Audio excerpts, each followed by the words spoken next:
쇼! 달슨의 라이브! 이거 맨유는 좀 충격적인 패배입니다. 그렇게 잘 나갔던 맨유인데, 꼴찌 셰필드에게 잡혔습니다. 1대2로 졌는데요. 맨유가 오늘 최하위 셰필드를, 그것도 홈 경기였으니까 OT에서 그냥 잡았다고 한다면은 1위로 올라갈 수 있는, 맨체스터 시티를 다시 내리면서 1위로 올라갈 수 있는 그런 기회였는데 이걸 스스로 날려버렸습니다. 이러면 지금 맨유가 프리미어리그에서 패배당한 게 진짜 오래간만입니다. 지난해 11월 초에 아스날에게 진 다음에 프리미어리그만 놓고 봤을 때는 13경기 동안 무패 행진을 달리고 있었거든요. 그런데 이게 꼴찌팀에게 덜미를 잡혀버렸습니다. 셰필드가 못해도 사실 너무나 어려운 상황 아니었습니까? 그러니까 올 시즌 프리미어리그에서 단 1승밖에 거두지 못하면서 최하위에 빠져 있었던 셰필드인데, 이런 셰필드에게 뭐 결과도 결과지만 그냥 내용 자체가 상당히 많이 밀렸어요. 네, 상당히 많이 밀리는 경기였고 좀 어려운 경기였습니다. 이게 굉장히 또 기록적인 패배가 무려 48년 전에 홈에서 맨유가 진 적이 있습니다. 1973년 홈에서 셰필드에게 지고, 그 다음엔 홈에서 진 적이 없는데 48년 만에 졌고요. 그냥 셰필드하고 맨유의 맞대결을 다 놓고 보더라도 최근의 패배가 1993년도 FA컵에서의 패배가 한 번 있었어요. 네.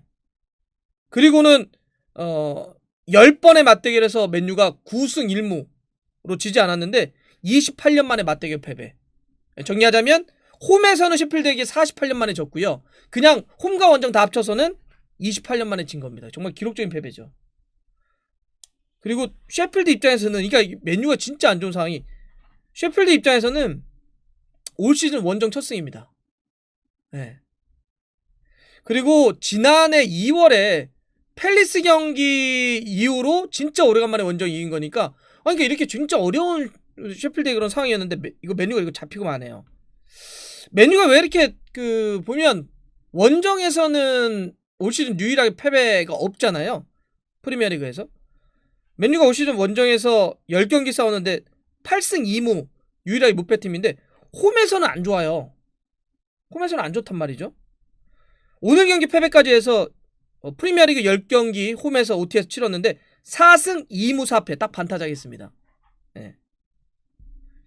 홈 승률이 진짜 떨어지는데, 이게 기록적인 게 홈에서 이렇게 많이 진 게 2013-14 시즌 때, 그때 홈에서 7번 진 게 근래 가장 많이 진 거거든요. 근데 지금 7년 만에 벌써 4패, 지금 4번에 졌죠. 앞으로 어떻게 더 질지 모르겠습니다. 그럼 왜 이럴까, 이런 거죠. 전적으로 맨유가 이번 시즌 보면 강팀들에게 승점을 좀 잘 따고 원정 가서 승점을 좀 따는데 오히려 약한 팀, 그리고 홈에서 이렇게 안 되더라. 왜 그럴까 놓고 보면 확실히 맨유가 전술적인 좀 한계가 좀 있는 것 같아요. 그러니까 빠른 공격을 통해서 좀 골을 넣는 스타일을 갖다 보니까 상대가 좀 물러나가지고 뒷공간을 내주지 않으면 좀 어려움이 있어요. 그러니까 강팀은 맨유 잡으려고 올라오니까 뒷공간이 넓죠. 또 맨유가 이제 홈 경기를 치르게 되면 상대는 아무래도 원정 온 팀들이 좀 내려가니까 뒷공간이 없죠. 이런 것 때문에. 그러니까 확실히 이게 뒷공간이 있고 없고에 따라서 맨유의 승률이 너무 많이 달라진다. 그래서 상대의 어떤 변화, 홈과 원정에 대한 변화, 이런 것에 따라서 전술적인 그 유연성이라고 할까요?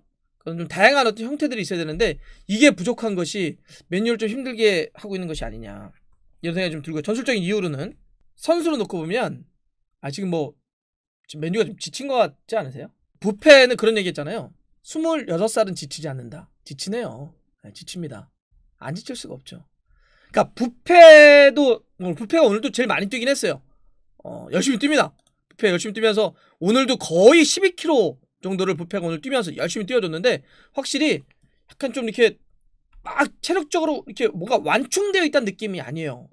좀 쉬지 않고 일정들이 빡빡하기도 하고, 이게 맨유가 지금 보면 쓰는 선수들을 좀 제한적으로 쓰는 경향들이 있잖아요. 많은 사람들이 마샬 좀 빼야 되는 거 아니야? 예를 들면 이런 게 있는데, 계속 어쨌든 같은 선수들이 선발들이 좀 많이 들어가다 보니까 전체적으로 지쳤어요. 전체적으로. 뛰는 양이나 이런 게 좀 힘들어 보인다.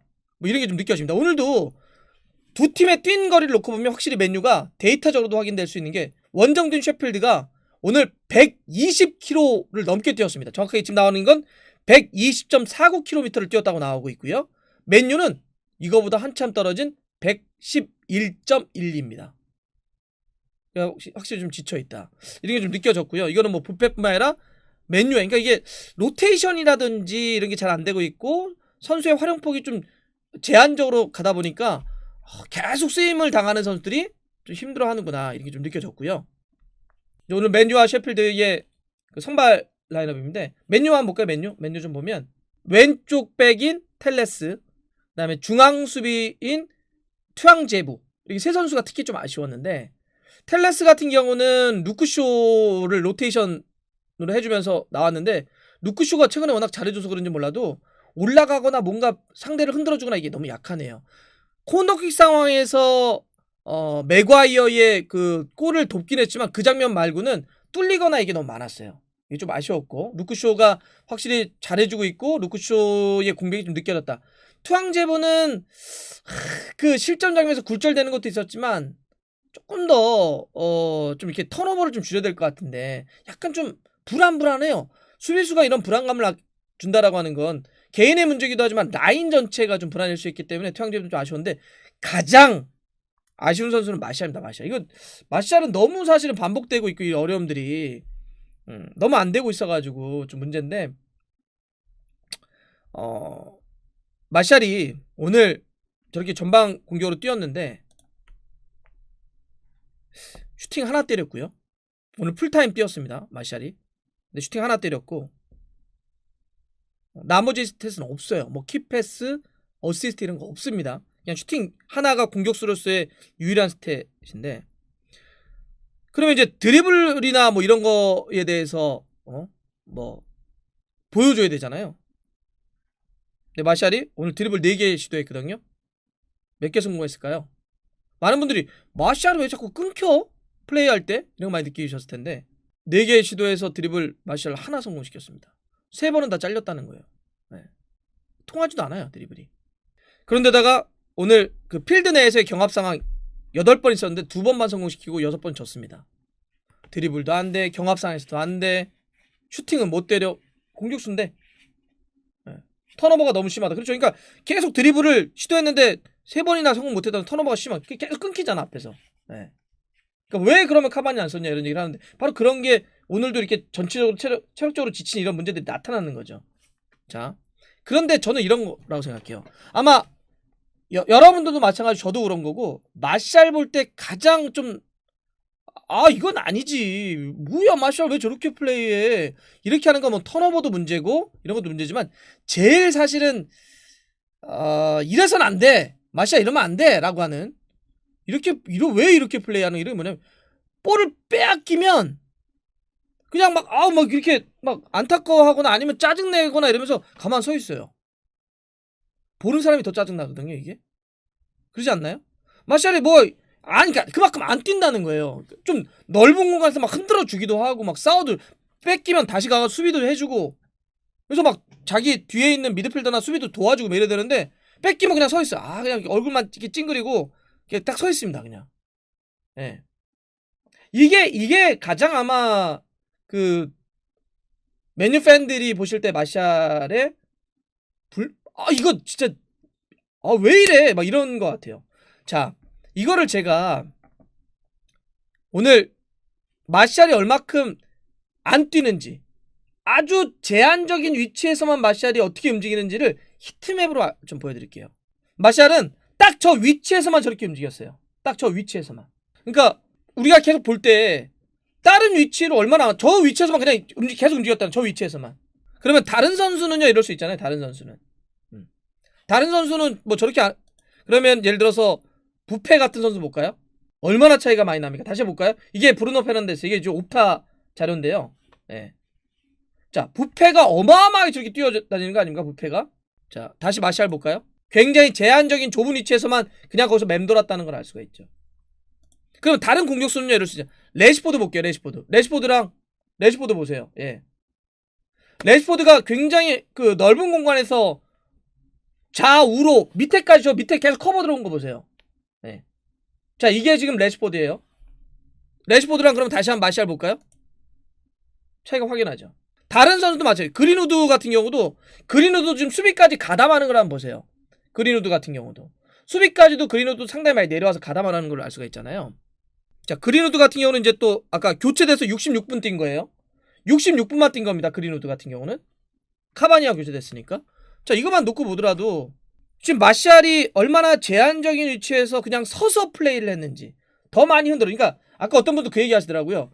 뭐 임팩트 있게 뛰지 못한 건, 임팩트 있게 어떤 결과를 내지 못한 거는 그건 아쉽긴 하지만 그래, 그건 이해할 수 있어. 근데 왜 안 뛰냐고, 이런 얘기를 하시더라고요. 근데 왜 안 뛰냐고.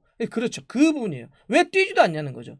그리고 볼을 빼앗겼을 때 그걸 다시 찾기 위해서 막 적극적으로 나서야 되는데 너무 서 있어. 그러니까 아까처럼 히트맵이 그냥 한 곳만 딱 지켜버리는 거예요. 이게 좀 문제지 않겠냐는 겁니다.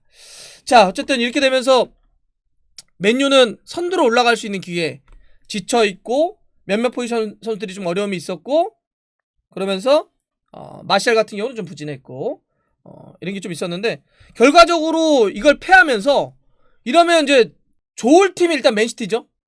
맨시티가 일단 선두를 그대로 유지하게 됐고요. 승점 1점 차로.